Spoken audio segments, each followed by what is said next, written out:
English 1 for COVID-19 home learning packet. We're going to go into life skills, and the answer sheet, the Scantron, is here that you guys are required to bubble in.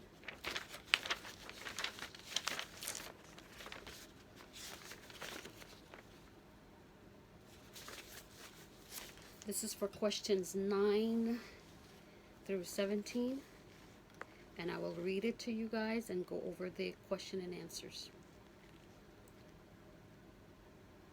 Life Skills by Set to Go 2019. How do people successfully face the challenges of everyday life? This informational text explores the life skills necessary for independence, for health, and for emotional well-being. As you read, take notes on the key life skills and why they are significant in our everyday lives. Paragraph 1. Every moment, sometimes without even thinking about it, we rely on things we've learned that help manage our daily lives. These are called life skills. The term refers to a range of skills, from managing your finances and managing your relationships to how well you perform at school. A life skill is any skill that you might need to help improve the quality of your life. There is no fixed list of life skills. There are so many of them. Some are more relevant to people than others. Learning how to use a computer or learning how to drive are usually life skills for most people. But learning how to raise children are life skills that parents need. Learning how to take notes in the class is an important life skill for students. Paragraph 2.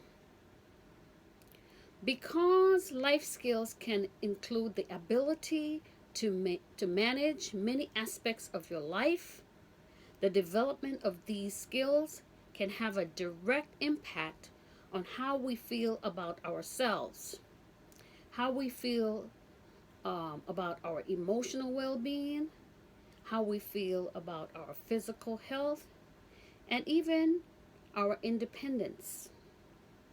Our ability to master life skills can have a significant outcome on the quality of our lives. Paragraph 3. How we gain early life skills.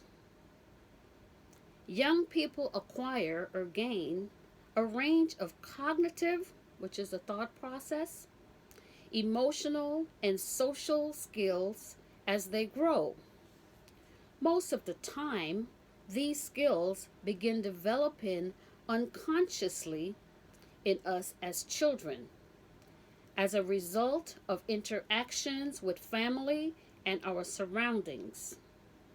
By the time we are around the age of 5 or 6, we spend more time in school interacting with teachers and classmates than with our family.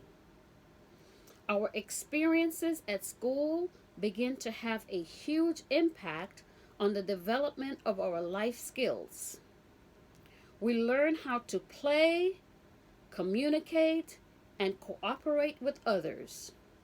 We begin to learn how to take care of our own belongings. We begin to take on tasks on our own. Paragraph 4.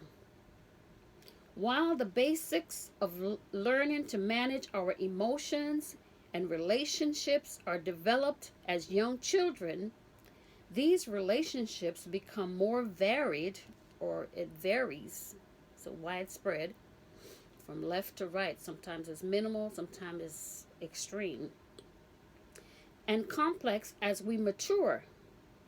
Our ideas and feelings also begin to grow more varied, assuming all is proceeding well enough. The ongoing development of these internal skills is an important element as we transition through middle school and high school. Furthermore, young people who are lacking in these skills are at higher risk of emotional, social, and even academic problems. They also have a higher risk of experiencing difficulties when making the transition into college and adulthood. Paragraph 5. Key life skills. Even though there is no definitive list of life skills, there's no definite list of life skills, there are 6 key areas. Number 1, communication and interpersonal skills.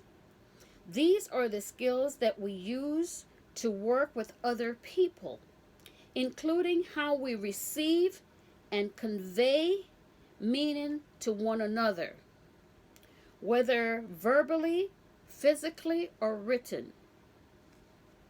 Number 2,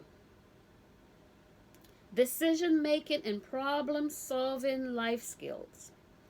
These are the skills that we use to select a course of action based on our knowledge and experience, to identify and understand problems and generate solutions. Number 3,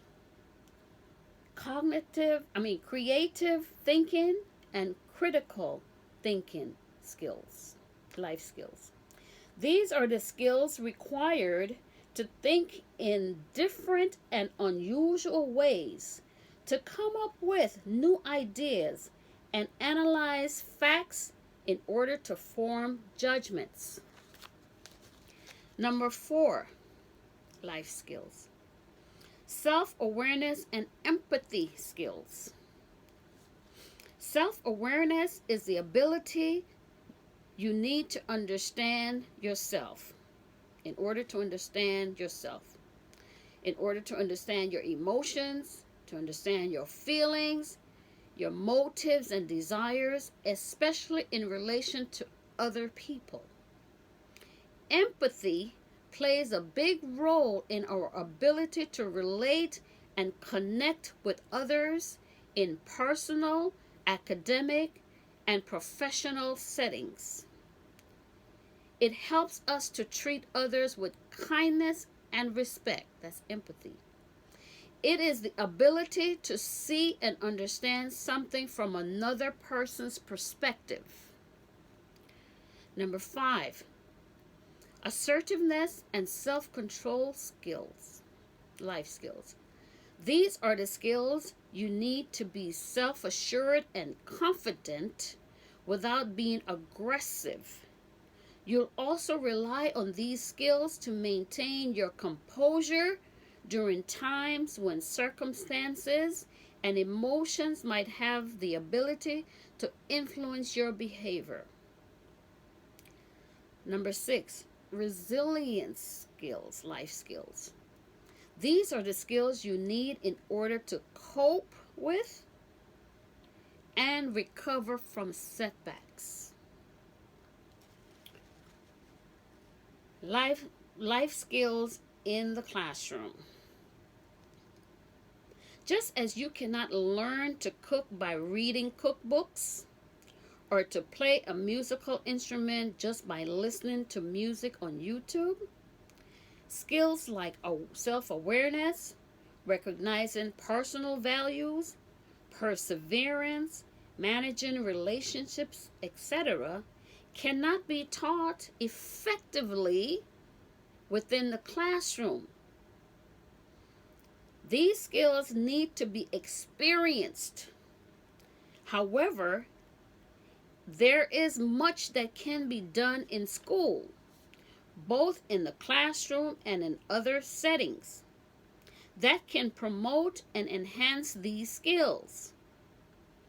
Social and emotional skills can be enhanced when teachers and administrators model attitudes and communications that promote curiosity, self-exploration, promoting awareness of and promoting sensitivity to views and feelings of others. They can promote deep reading and analytical thinking. That's what teachers can do. They can promote deep reading and analytical thinking. They can promote group activities, etc. Similarly, classwork and other activities that are intellectually engaging and that provide opportunities for thoughtful feedback and positive interaction with teachers and fellow students can be valuable ingredients in helping promote a positive self-image as well as perseverance and grit. Paragraph 12. Life skills. The pathway towards independence. An important part of growing up is learning how to take care of yourself. By the time we leave home to live on our own, we need to possess a basic set of life skills. This includes the ability to take care of our own eating, our own sleeping, our own health, our own finances, our own shopping, and our own laundry. These skills may seem rudimentary or basic, but when put into action, they are practical. It means they make sense. They're practical, they're powerful, and they allow us to enjoy independence. Getting a handle on these life skills and taking steps to take care of ourselves will help prepare us for greater independence and the experiences of adulthood. Life skills. What can you do today to get started? A way we can stay healthy and prepare for future challenges is to maintain positive life skills and self-care strategies. Believe it or not, you're supposed to get between 9 to 9.5 hours of sleep every night. When was the last time you got that much sleep? Sleep and rest are incredibly important for your well-being. It's a simple life skill that can have a really positive impact on many parts of your life, even if it is not always so simple to get that right amount of sleep. Good sleep improves learning, concentration, memory, mood, attitude, energy, digestion, and heart health. It promotes growth, performance, and safety. A good rule of thumb: if you're feeling tired, moody, sick, or just off, try getting a good night's sleep.